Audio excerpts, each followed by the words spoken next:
Here we have a skin model for thick skin, and we can see various layers of the epidermis, dermis, and hypodermis.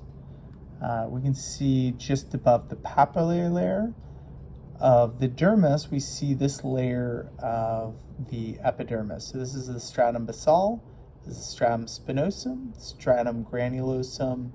This clear layer is the stratum lucidum, and the top layer is the stratum corneum. Okay, so for thick skin, we have these layers. Then if we're looking down in here, we can see the reticular layer, which will be dense irregular connective tissue. We can see this merocrine gland here, that's a sweat gland, produces water and salt as its secretions.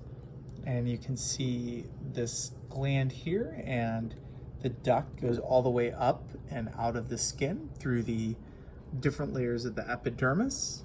We can see these layers here at the bottom. These are Pacinian corpuscles. These are pressure receptors.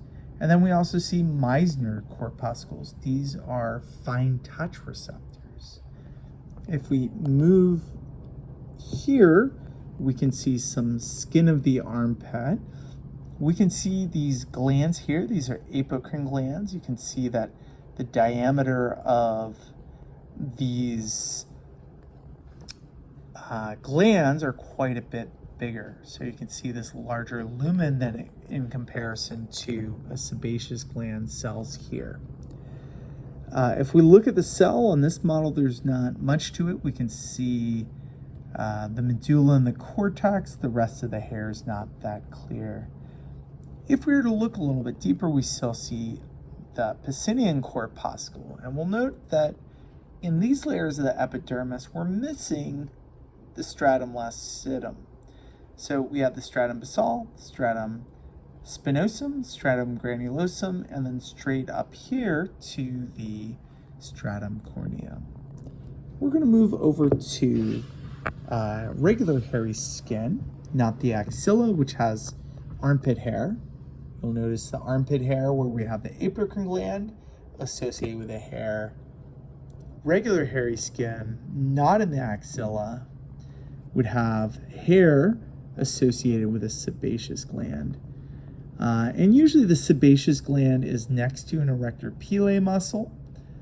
The erector pilae muscle here, sebaceous gland here. You can see the hair within the follicle, and the follicle here is trying to depict all the different layers. So from down here you see the hair bulb region with the papilla, and then you see the three different layers of the hair. You see this deep layer, which is the medulla, you see the cortex, and then the cuticle of the hair. This thinner layer here would be the inner root sheath. This is the outer root sheath. Then you have the glassy membrane, and then that's all surrounded by the connective sheath. If we look here, the connective sheath, it has some nervous cells associated with it. That would be the root hair plexus, right? And as you're looking at this model, you should always note that in the papillary layer, there's these small capillaries, while in the sub-Q layer, there's more substantial blood vessels. So this is one of our models for the skin.